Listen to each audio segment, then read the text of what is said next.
Hello everyone, welcome to channel learn with ease. आज का topic है अकाउंटिंग रेशियोज का, जिसमें हम सॉल्व करेंगे question number 7 chapter 3 DK Goyal की बुक से क्लास 12 अकाउंट्स। ऑनलाइन सेशंस अगर आप चाहते हो तो मुझे व्हाट्सएप कर दो इस नंबर पर अपना नाम और क्लास। आप मुझे फॉलो कर सकते हो Telegram channel learn with ease official, जहां पर आप अपने डाउट्स और कमेंट्स लिख करके भेज सकते हो। तो यहाँ पर एक क्वेश्चन नंबर 7 में आपको कुछ ट्रांजेक्शन्स दिए। इन ट्रांजेक्शन्स को अगर आप करते हो तो आपकी क्विक रेशियो पर क्या इफेक्ट पड़ेगा। तीन डिफरेंट केसेस दिए गए हैं, तीन डिफरेंट रेशियोज दी गई हैं। इन तीनों केस में आपकी रेशियो बढ़ेगी, घटेगी या कोई चेंज नहीं आएगा, ये आपको बताना। तो हम एक एक केस पिक करेंगे और तीनों केस में एक साथ चेक करेंगे कि आपकी रेशियो पर क्या इम्पैक्ट पड़ रहा है। तो सबसे पहले समझो, आप क्विक रेशियो के साथ इसको कर रहे हो, तो क्विक रेशियो का फॉर्मूला आपका क्या होता है? Quick assets upon current liabilities. Quick asset और करंट एसेट में क्या फर्क है? ये क्विक एसेट्स आपकी करंट एसेट से मोर फास्टर और जल्दी रियलाइज होने वाली होती है। विद इन 12 मंथ से भी जल्दी रियलाइज होगी। क्यों? क्योंकि जो क्विक एसेट्स है उनका नेक्स्ट कन्वर्जन आपका सिर्फ और सिर्फ कैश या बैंक होगा, बैंक का बैलेंस होगा। क्लियर है? तो आपको करंट एसेट्स में जो आप प्रीपेड एक्सपेंसेस या इन्वेंट्री इंक्लूड करते हो, वो आप क्विक एसेट्स में इंक्लूड नहीं करोगे, वो आप एक्सक्लूड करते हो। तो अब इस चीज को ध्यान में रखते हुए हम अपने क्वेश्चन को आगे चलते हैं, लेके बढ़ाते हैं। और फर्स्ट केस है जहां पर आपने पेमेंट की है आउटस्टैंडिंग लायबिलिटीज। आउटस्टैंडिंग लायबिलिटीज मतलब कोई खर्चा आपने किया लेकिन आपने उसकी पेमेंट नहीं।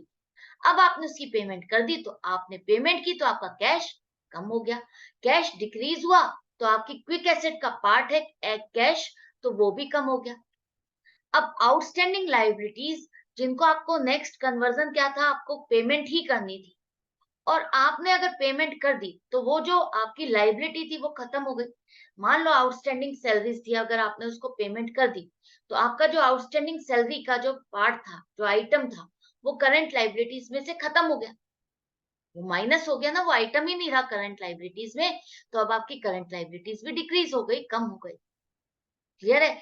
तो अब यहाँ तीनों केसेस में एक एक करके देखो क्या इम्पैक्ट पड़ने वाला है। फर्स्ट केस है जहां पर वो कह रहा है कि आपकी क्विक एसेट्स 1.5 गुना ज्यादा है आपकी करंट लायबिलिटीज से। तो मान लेते हैं आपकी क्विक एसेट मान लो 1.5 लाख है, तो क्विक लायबिलिटीज कितनी होगी? 1 लाख। और अगर आपने कोई आउटस्टैंडिंग लायबिलिटी की पेमेंट की, आउटस्टैंडिंग सैलरी की पेमेंट की है 10,000, तो आपकी क्विक एसेट कितनी हो जाएगी? 10,000 माइनस करोगे, क्योंकि कैश में पेमेंट कर रहे हो। कैश से जाने से आपकी क्विक एसेट भी कम हो गई, 1,40,000 की रहेगी। करंट लायबिलिटीज भी आपकी 10,000 से कम हो गई, 90,000 रह गई। अब इससे आप जो नई आपकी क्विक एसेट और करंट लायबिलिटी आई है, इससे आप अपनी क्विक रेशियो को कैलकुलेट करोगे तो देखो यहाँ पर आपकी क्विक रेशियो पहले से बढ़ गई, पहले से बढ़ गई है, इंप्रूव हो गई है। क्यों? क्योंकि देखो, आपने अमाउंट तो सेम अमाउंट माइनस की है, लेकिन जो एक्चुअल में इन दोनों का फर्क है, वो फर्क है 1.5 गुना का। क्विक एसेट 1.5 गुना ज्यादा है करंट लायबिलिटी से। तो अगर आप कोई अमाउंट माइनस कर रहे हो तो उसका इम्पैक्ट करंट लायबिलिटीज पे ज्यादा पड़ेगा, क्विक एसेट पे कम पड़ेगा। तो करंट लायबिलिटीज का प्रोपोर्शन ज्यादा कम हो गया, और उसकी वजह से आपकी करंट क्विक रेशियो बढ़ गई है, इंप्रूव हो गई। क्लियर है? नेक्स्ट है आपका 1:1। 1:1 का मतलब है आपकी क्विक एसेट और करंट लायबिलिटी दोनों सेम है, बराबर है। तो क्विक एसेट मान लेते हैं 1 लाख और करंट लायबिलिटी भी 1 लाख। अब अगर आपने आउटस्टैंडिंग सैलरी की पेमेंट कर दी 10,000, तो आपकी क्विक एसेट भी 10,000 से कम हो गई और करंट लायबिलिटीज भी आपकी 10,000 से कम हो गई, और दोनों 90,000 हो। अब यहाँ पर आपकी क्विक रेशियो क्या होगी? आपकी क्विक रेशियो सेम रहेगी, 1:1 ही रहेगी, कोई भी चेंज नहीं आएगा इस। क्यों? क्योंकि ये दोनों ही सेम है, दोनों ही बराबर है, और दोनों में से सेम अमाउंट आपने माइनस की। तो दोनों में से सेम अमाउंट माइनस की, तो दोनों का प्रोपोर्शन भी सेम अमाउंट से ही घटा। तो आपकी क्विक रेशियो पर कोई इम्पैक्ट नहीं आएगा, वो सेम वही रहेगी जो पहले थी, 1:1। अब यहाँ पर देखो, यहाँ पर आपकी क्विक रेशियो है 0.8:1। 0.8:1 मतलब कि 1 से भी कम है। आपकी क्विक एसेट्स कम है करंट लायबिलिटी से। क्विक एसेट्स मान लेते हैं 80,000 है और करंट लायबिलिटीज 1 लाख है। और अगर आपने 10,000 आउटस्टैंडिंग लाइबिलिटीज की पेमेंट की तो आपकी क्विक एसेट्स रह गई 70,000 और करंट लाइबिलिटीज हो गई 90,000। तो अब आप देखो आपका यहाँ पर क्विक रेशियो पर क्या इम्पैक्ट आएगा। आपकी क्विक रेशियो रिड्यूस हो जाएगी, कम हो जाएगी, डिक्रीज हो जाएगी। क्यों? क्योंकि जो आपकी क्विक एसेट है उसका प्रोपोर्शन कम है, और अगर उसमें से सेम अमाउंट आप माइनस भी कर रहे हो तो जो अमाउंट आप माइनस कर रहे हो उसकी वजह से उसका प्रोपोर्शन ज्यादा कम हो गया, और उसके प्रोपोर्शन के कम होने से, क्विक एसिड्स ज्यादा कम होने से, उसका प्रोपोर्शन ज्यादा कम होने से आपकी क्विक रेशियो भी ज्यादा कम हो गई, रिड्यूस हो गई। क्लियर है? तो तीनों केस को आपने एक साथ किया तो समझा कि किस में क्या इफेक्ट पड़ेगा और किस में क्या नहीं। नेक्स्ट है, आपने डिबेंचर्स 2 लाख रुपए के कन्वर्ट कर दिए इक्विटी शेयर। तो आप मुझे बताओ, डिबेंचर्स आपकी क्या करंट लायबिलिटी का पार्ट है? नहीं है। वो किस में आता है? आपका लॉन्ग टर्म बोरोइंग्स में आता है। लॉन्ग टर्म बोरोइंग्स में आप इसको कवर करोगे तो ये 2 लाख रुपए तो आपका आएगा नहीं। दूसरा, अगर आपने इसको इशू किया या आपने इसको इशू किया होता तो आपके पास पैसा आता, लेकिन ये 2 लाख के डिबेंचर्स अब आपके कन्वर्ट हो रहे हैं इक्विटी शेयर में। डिबेंचर्स जो लोन होता है, जिसे हम लोन कहते हैं, वो अब आपका इक्विटी शेयर में कन्वर्ट हो रहा है। मतलब कि आपकी शेयर कैपिटल में कन्वर्ट हो रहा है, आपके शेयर होल्डर्स फंड में कन्वर्ट हो रहा है, जो आपका कैपिटल में कन्वर्ट हो रहा है। तो आपका ये लॉन्ग टर्म का ही है, एक तरह से आपका ये करंट लायबिलिटीज का पार्ट नहीं है, आपकी ये कैपिटल एम्प्लॉयड है। कैपिटल एम्प्लॉयड में आपका कवर हो रहा है, तो कैपिटल एम्प्लॉयड आपकी लॉन्ग टर्म के लिए रहती है, शॉर्ट टर्म के लिए नहीं रहती।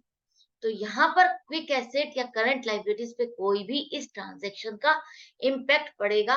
तो आपकी जो क्विक एसेट हमने एज्यूम की थी वही सेम रहेगी, तो उसकी वजह से आपकी क्विक एसेट और करंट लायबिलिटीज की रेशियो भी सेम रहेगी, उसमें कोई चेंज नहीं आएगा, सभी में वही रहेगा, कोई भी चेंज नहीं आएगा, क्योंकि आपकी क्विक एसेट और करंट लायबिलिटीज में कोई चेंज ही नहीं आया, कोई इम्पैक्ट ही नहीं पड़ा, तो कोई चेंज ही नहीं आया, आपने कोई प्लस या माइनस ही नहीं किया, तो आपकी क्विक रेशियो तीनों ही केस में सेम रहेगी। नेक्स्ट है, आपने कोई सामान खरीदा उधार पर और वो भी 2 महीने का क्रेडिट लिया है। मतलब कि आपने जो सामान खरीदा है उसकी पेमेंट आपको 2 महीने बाद करनी है, 2 महीने में करनी है। सामान खरीदा तो आपको क्या मिला? स्टॉक मिला, इन्वेंट्री मिली। तो इन्वेंट्री अगर आपके पास आ रही है तो वो आपकी करंट एसेट का पार्ट है। क्या वो क्विक एसेट का भी पार्ट है? नहीं। स्टॉक आपका क्विक एसेट का पार्ट नहीं है, उसे आप इंक्लूड नहीं करोगे। दूसरा, आपने इसको उधार में परचेज किया, एट प्रेजेंट ये क्रेडिट पर है। हाँ, बेशक आप इसको 2 महीने में पेमेंट कर दोगे, विद इन 2 मंथ्स, जो कि 12 मंथ्स के अंदर ही आ रहा है, आप उसको पे कर दोगे, लेकिन वो आज एट प्रेजेंट पूछ रहा है। एट प्रेजेंट इसकी सिचुएशन क्या होगी? इस एट प्रेजेंट आपकी सिचुएशन ये है कि आपके पास एक क्रेडिटर और आ गया, आपका क्रेडिटर इंक्रीज हो गया। तो क्रेडिटर अगर इंक्रीज हो गया है तो आपकी करंट लायबिलिटीज भी इंक्रीज हो गई। अब यहाँ पर क्विक एसेट्स और करंट लायबिलिटीज जो आपने एज्यूम की थी वो तो वही है, 1.5 लाख और 1 लाख। अब मान लेते हैं आपने क्रेडिट परचेज किया, सामान जो खरीदा है उधार पर वो 10,000 का खरीदा, तो क्विक एसेट पर तो कोई इम्पैक्ट नहीं पड़ा, लेकिन करंट लायबिलिटीज आपकी 10,000 से बढ़ गई, 1,10,000 हो गई। तो आपकी क्विक रेशियो क्या होगी? डिक्रीज हो जाएगी, रिड्यूस हो जाएगी, कम हो जाएगी, पहले से डिक्लाइन हो जाएगी।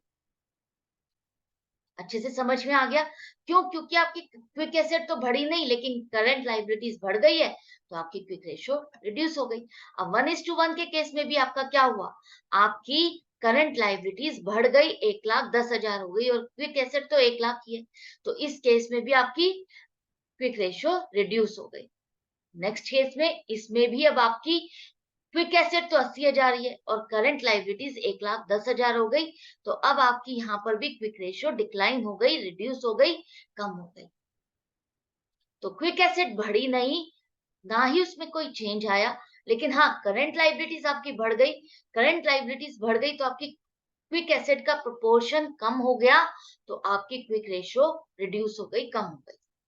नेक्स्ट है केस आपका, जहां पर बीआर आपने एंडोर्स कर दिया अपने क्रेडिटर को।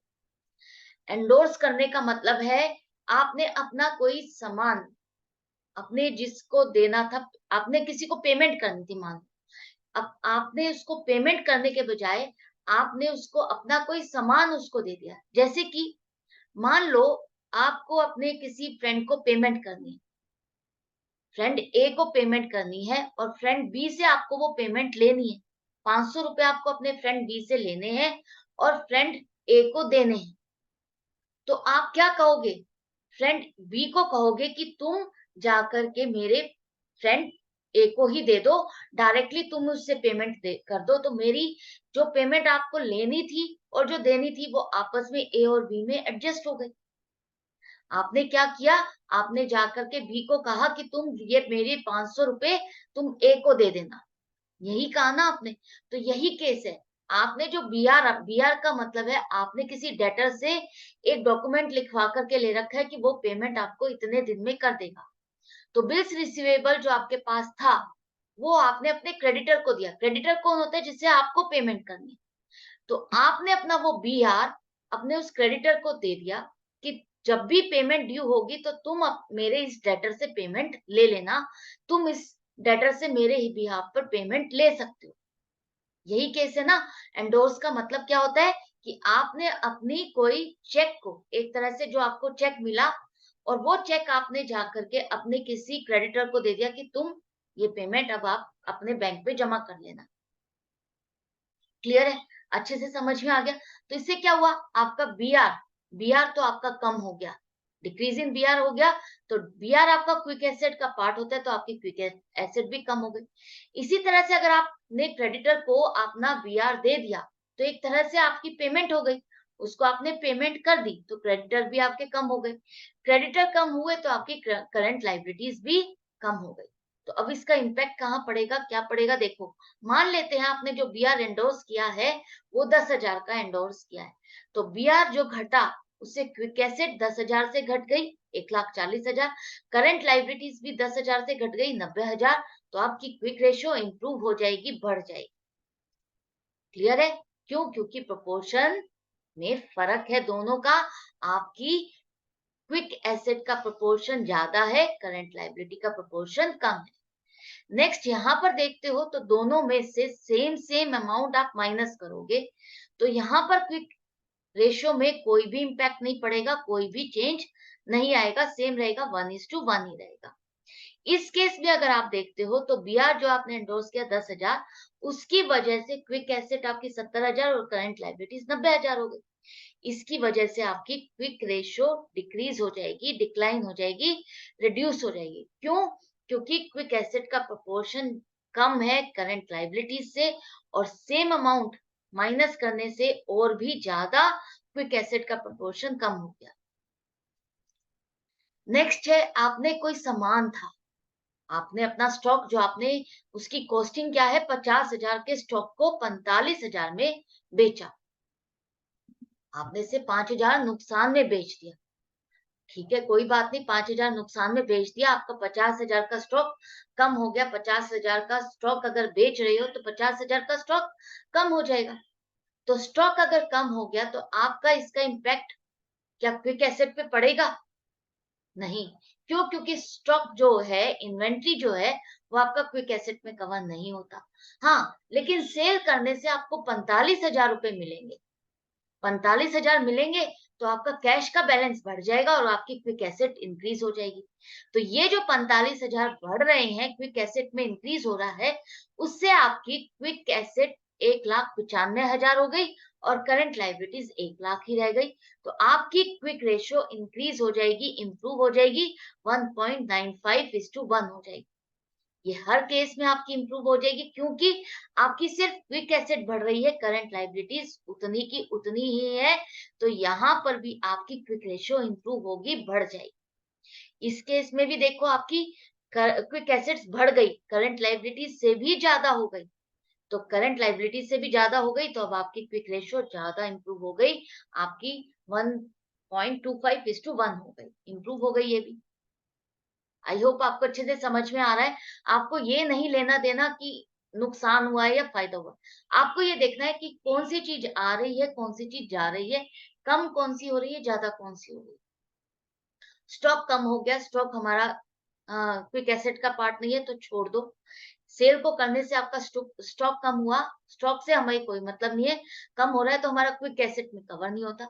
लेकिन सेल करने से कैश मिला है तो हाँ, उससे हमारी क्विक एसेट पे फर्क पड़ेगा, हमारी क्विक एसेट में कैश बढ़ जाएगा। नेक्स्ट है B R drawn on a debtor. ये सबसे ज्यादा आपको समझने वाली चीज है। क्यों है?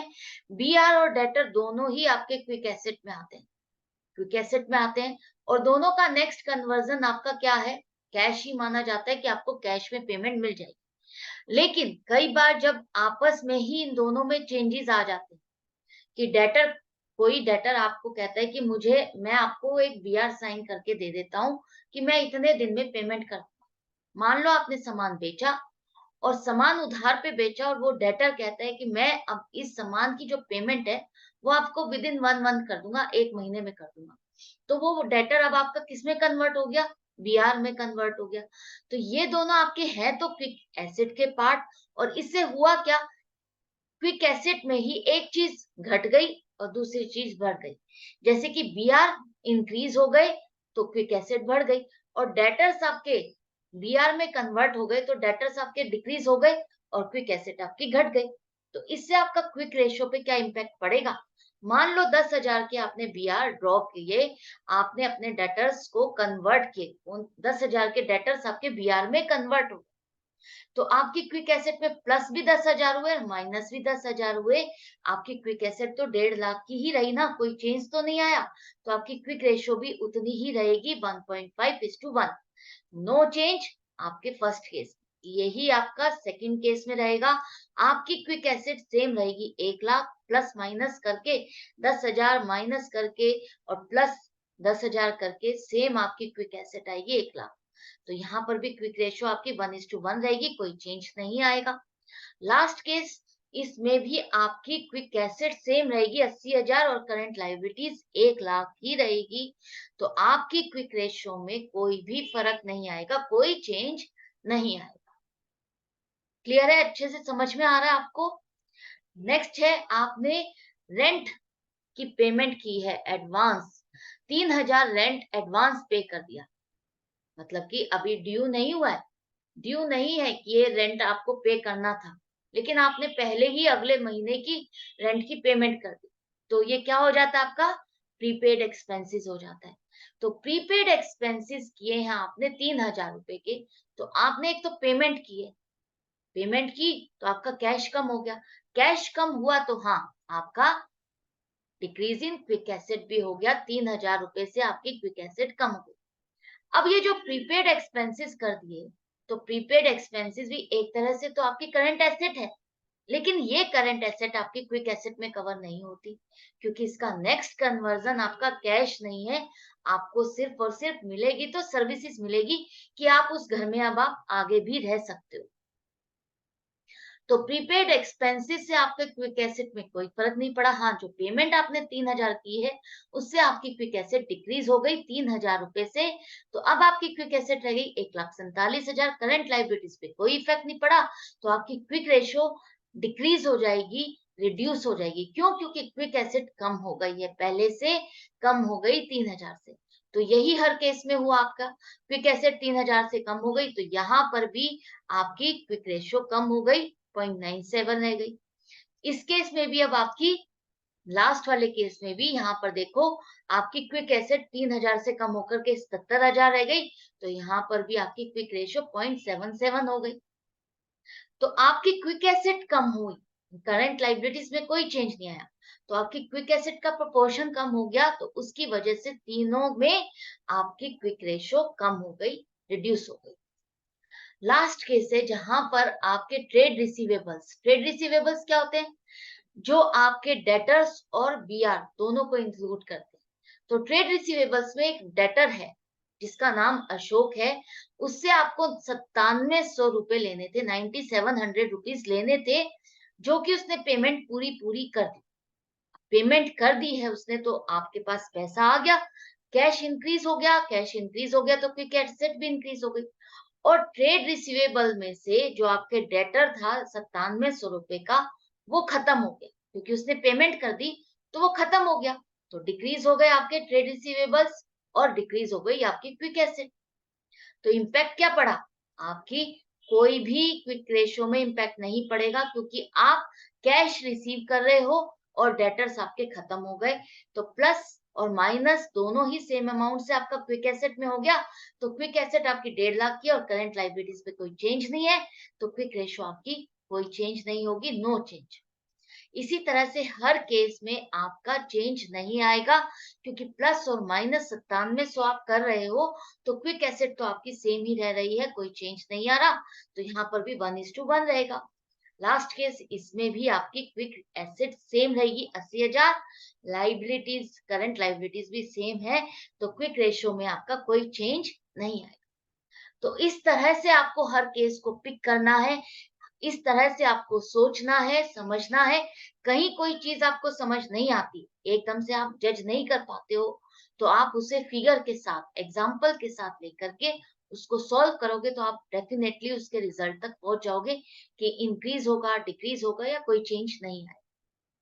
तो आई होप आपको अच्छा लग रहा है, समझ में आ रहा है, कॉन्सेप्ट क्लियर हो रहा है कि किस तरह से आपका रेशियोज में चेंज आता है और उससे शो क्या होता है, आपको उससे पता क्या चलता है। तो मिलती हूँ नेक्स्ट वीडियो में नेक्स्ट क्वेश्चन के साथ, लेकिन आपको अपनी प्रैक्टिस जारी रखनी है।